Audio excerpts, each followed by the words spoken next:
지금 여러분의 불룩 나온 뱃살 그리고 식사 후 쏟아지는 참을 수 없는 피곤함과 졸음을 그저 나이가 들어서 생기는 자연스러운 현상이라고 생각하시고 방치하고 계시지는 않으신가요?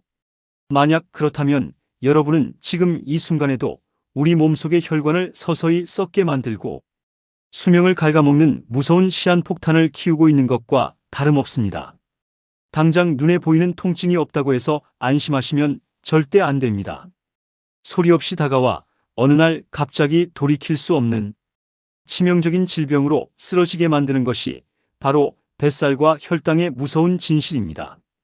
오늘 이 시간부터는 살을 빼는 다이어트와 혈당을 낮추는 관리가 전혀 다른 두 가지가 아니라 생명을 지키기 위한 완전히 똑같은 과정이라는 사실을 뼈저리게 명심하셔야 합니다. 살이 찐다는 것은 곧 피 속에 당분이 넘쳐나서 혈관이 막혀가고 있다는 끔찍한 경고 신호이며, 반대로 혈당이 널뛰기를 한다는 것은 곧 내장 사이사이에 치명적인 독소, 덩어리인 지방이 차곡차곡 쌓이고 있다는 뜻입니다. 많은 분들이 건강을 되찾고 살을 빼기 위해서 매일 땀을 뻘뻘 흘리며 무리하게 걷고 뛰는 운동에만 매달리십니다. 무릎이 아프고 허리가 쑤셔도 참고 운동장과 산을 오르내리십니다. 물론 운동도 건강에 필수적이고 훌륭한 습관입니다. 하지만 정말 충격적인 진실은 우리가 입으로 들어가는 음식을 바꾸지 않고서는 아무리 뼈가 으스러지도록 운동을 해도 결코 뱃살을 빼고 혈당을 잡을 수 없다는 것입니다. 건강을 지키는 데 있어서 식습관이 차지하는 비중은 절대적이며 운동은 그 다음으로 돕는 역할일 뿐입니다. 입을 즐겁게 하는 달콤한 빵, 떡, 면, 과자 같은 탄수화물과 설탕 덩어리들을 끊어내지 못한다면 하루에 2~3시간씩 걷는 수고도 전부 물거품이 되어버립니다. 가장 먼저 실천하셔야 할 철칙은 바로 하루 3끼를 제때 규칙적으로 챙겨 드시는 것입니다. 살을 빼겠다고 혹은 혈당을 낮추겠다고 아침을 굶는 분들이 정말 많습니다. 아침을 굶으면 당장 살이 빠질 것 같지만 우리 몸은 그렇게 단순하지 않습니다. 아침을 건너뛰게 되면 우리 뇌는 비상사태를 선포하고 점심이나 저녁에 들어오는 모든 음식물을 모조리 지방으로 싹싹 긁어모아 저장하려고 몸부림을 칩니다. 게다가 아침을 굶어 극도로 배가 고픈 상태에서 점심을 맞이하게 되면 평소보다 훨씬 빠르고 급하게 많은 양의 밥을 폭식하게 됩니다. 이렇게 점심에 과식을 하게 되면 피 속의 혈당이 마치 로켓처럼 무서운 속도로 치솟아 오르고 췌장에서는 이를 낮추기 위해 인슐린을 과다하게 뿜어내면서 우리 몸의 대사 시스템은 완전히 망가지고 맙니다. 따라서 아침을 거르지 않고 꼭 챙겨 드셔야만 하루 종일 몸에 필요한 영양소의 균형을 완벽하게 맞출 수 있고 점심과 저녁에 끔찍한 과식을 막아 혈당의 널뛰기를 잠재울 수 있습니다. 그렇다면 매 끼니마다 도대체 무엇을 어떻게 먹어야 배부르게 먹으면서도 살이 찌지 않고 혈당을 뚝 떨어뜨릴 수 있을까요?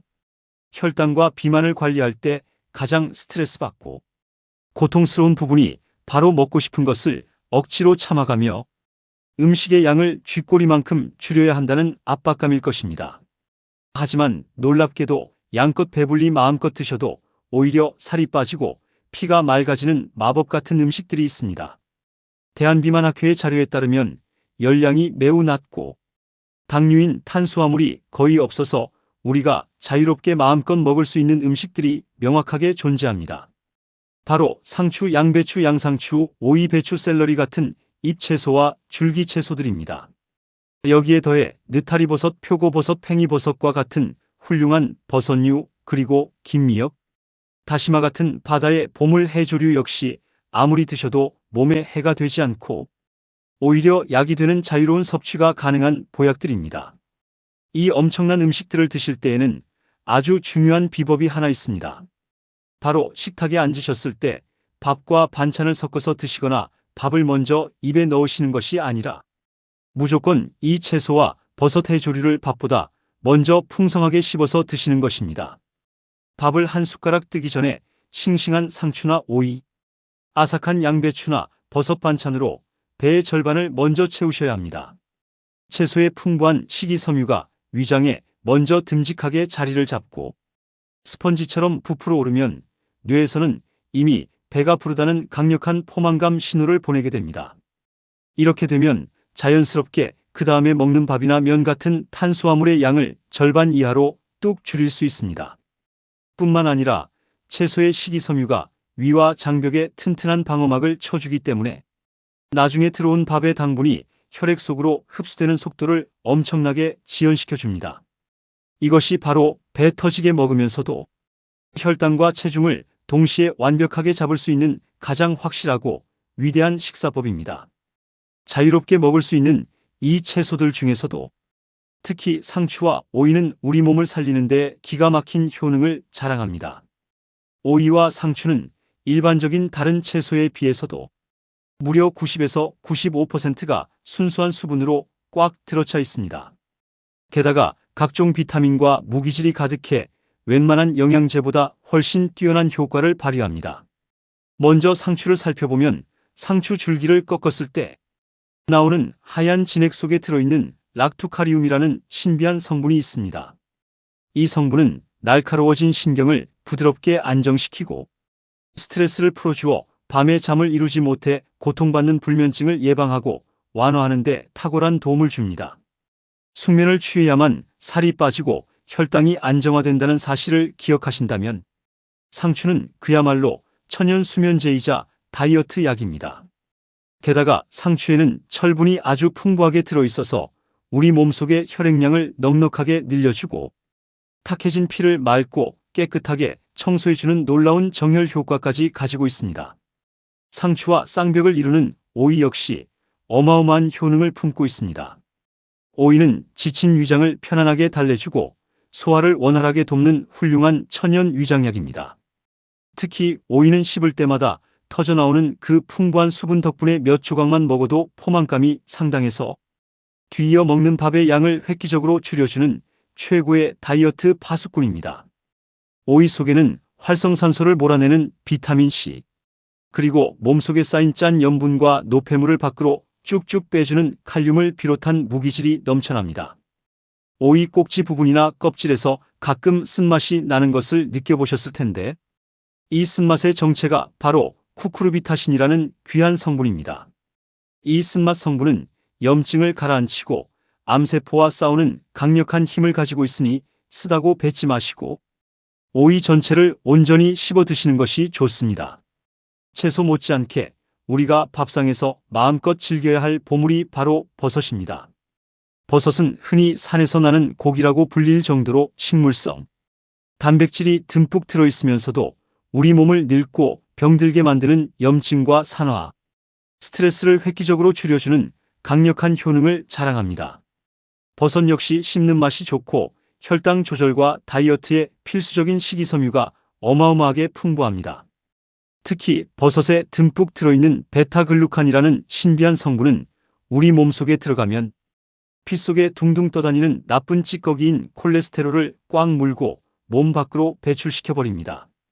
혈당을 부드럽게 낮춰주는 것은 물론이고 뱃살의 원흉인 체지방이 만들어지고 뱃속에 축적되는 것 자체를 억제하는 엄청난 역할을 합니다. 이 덕분에 고지혈증이나 동맥경화, 당뇨병 같은 무서운 혈관 질환을 예방하고 관리하는 데 버섯만큼 좋은 것이 없습니다. 우리가 마트에서 아주 저렴하게 구할 수 있는 팽이버섯에는 노화를 막아주는 강력한 항산화, 물질인 셀레늄을 비롯해 비타민 B1, B2, 나이아신 등 각종 비싼 영양제가 부럽지 않은 영양소가 폭탄처럼 풍부하게 들어있습니다. 또한 표고버섯에는 렌티난이라는 아주 특별한 성분이 들어있는데 이 성분은 우리 몸의 면역력을 폭발적으로 증진시키고 암세포가 자라나는 것을 억제하는 효과가 너무나도 뛰어나서 실제로 병원에서 쓰는 의약품으로까지 개발되어 사용되고 있을 정도입니다. 하지만 여기서 여러분이 절대 착각하시면 안 되고 가장 주의하셔야 할 무서운 함정이 있습니다. 세상에는 몸에 좋다고 소문이 났지만 실제로는 우리의 혈당과 비만 관리를 완전히 망쳐버리는 배신자 같은 음식들이 있습니다. 이 음식들은 결코 마음 놓고 자유롭게 먹어선 안 되며 반드시 철저하게 양을 조절해야만 합니다. 그 첫 번째가 바로 과일입니다. 과일은 비타민이 많고 몸에 좋다고 생각해서 식사 후에 입가심으로 산더미처럼 깎아 드시거나 갈아서 주스로 벌컥벌컥 드시는 분들이 너무나 많습니다. 하지만 과일에 들어있는 달콤한 과당은 우리 몸에 들어오자마자 간으로 직행해서 기름 덩어리인 지방간으로 바뀌고 피 속의 혈당을 뚫고 나가게 만드는 가장 무서운 적입니다. 당뇨병 환자분들이나 뱃살을 빼려는 분들에게 달콤한 과일은 결코 자유롭게 먹을 수 있는 음식이 아닙니다. 물론 과일의 영양소도 필요하기 때문에 양을 아주 크게 줄여서 한두 쪽 정도만 드신다면 당뇨 환자도 드실 수 있습니다. 하지만 사과, 귤, 오렌지, 바나나, 배, 수박, 참외같이 우리가 흔히 먹고 달고 맛있는 과일들을 한 번에 여러 개씩 너무 많이 드시면 절대 안 됩니다. 무심코 과일을 과식하는 순간 여러분의 혈당은 미친 듯이 오르고 뱃살은 큐브처럼 두꺼워진다는 사실을 뼈에 새기셔야 합니다. 두 번째로 속기 쉬운 음식이 바로 건강식의 대명사로 불리는 잡곡밥입니다. 쌀밥 대신 잡곡밥을 먹으면 당뇨도 낫고 살도 빠진다고 믿고 잡곡밥을 밥그릇에 고봉으로 꽉꽉 눌러 담아 드시는 분들이 계십니다. 명심하십시오. 잡곡밥도 결국은 당분으로 변하는 탄수화물 덩어리입니다. 흰쌀밥에 비해 식이섬유가 조금 더 들어있어서 혈당이 올라가는 속도가 천천히 완만하게 오를 뿐이지 우리 몸에 들어오는 총 열량과 당분의 양은 똑같습니다. 잡곡밥이든 현미밥이든 배부르게 과식하면 결국 피 속에 당이 넘쳐나고 뱃살이 찌는 것은 완벽하게 똑같으니 건강에 좋다고 절대 많이 드시면 안 됩니다. 마찬가지로 몸에 좋은 간식이라고 삶아 드시는 감자와 고구마 역시 엄청난 덩어리의 탄수화물 폭탄입니다. 감자나 고구마 한두 개면 밥 한 공기를 훌쩍 뛰어넘는 당분을 섭취하는 것이니 간식이 아니라 식사 대용으로 알맞게 적은 양만 드셔야 합니다. 세 번째로 방심하기 쉬운 것이 바로 밭에서 나는 소고기라 불리는 콩으로 만든 두부와 콩 제품들, 그리고 우유와 요구르트 같은 유제품입니다. 두부와 콩은 훌륭한 단백질 식품이 맞지만 여기에도 무시할 수 없는 지방과 탄수화물이 함께 들어있습니다. 몸에 좋다고 찌개에 듬뿍 넣고 반찬으로 몇 끼 산처럼 쌓아 드시면 이 역시 살이 찌는 원인이 됩니다. 뼈를 튼튼하게 한다고 물처럼 마시는 우유나 두유, 그리고 장에 좋다고 매일 챙겨 드시는 무가당 요구르트 역시 마찬가지입니다. 설탕이 안 들어간 무가당이라고 안심하시지만 유제품 자체에 고유의 당분과 지방, 칼로리가 존재하기 때문에 물처럼 과식하거나 습관적으로 드시는 것은 반드시 피하셔야 합니다. 모든 음식은 내 몸의 상태에 맞게 적당량을 지킬 때만 약이 된다는 진리를 잊으시면 안 됩니다. 우리가 매일 마주하는 밥상은 우리를 살릴 수도 있고 반대로 죽일 수도 있는 가장 중요한 전쟁터입니다. 오늘 제가 말씀드린 이 원칙들을 매일 식탁에서 꾸준히 실천하신다면 놀랍게도 뱃살은 눈 녹듯 사라지고 펄펄 끓어오르던 혈당은 조용히 가라앉아 여러분의 혈관에 젊고 깨끗한 피가 힘차게 흐르게 될 것입니다. 아침을 거르지 않고 규칙적으로 세 끼를 챙겨 드시는 것. 식탁에 앉으면 무조건 밥보다 상추, 오이, 버섯을 먼저 듬뿍 씹어 드시는 것. 그리고 과일과 잡곡밥, 감자, 고구마, 두부, 우유처럼 건강해 보이지만 많이 먹으면 독이 되는 음식들의 양을 철저하게 줄이는 것. 이 세 가지만 오늘부터 당장 명심하시고 실천해 보시길 바랍니다. 건강은 남이 지켜주는 것이 아니라 오늘 내 입으로 들어가는 음식 하나를 바꾸는 나의 작은 결단에서 시작됩니다. 여러분의 활기차고 건강한 내일을 진심으로 응원합니다. 지금까지 영상이 도움이 되셨다면 우리 행복천사 채널 잊지 마시고 꼭 구독과 좋아요를 꾹 눌러주시고 따뜻한 응원의 댓글도 많이 남겨주시길 바랍니다. 여러분의 구독과 좋아요는 더 좋은 건강 정보를 전달해 드리는데 아주 큰 힘이 됩니다. 항상 건강하시고 행복하십시오.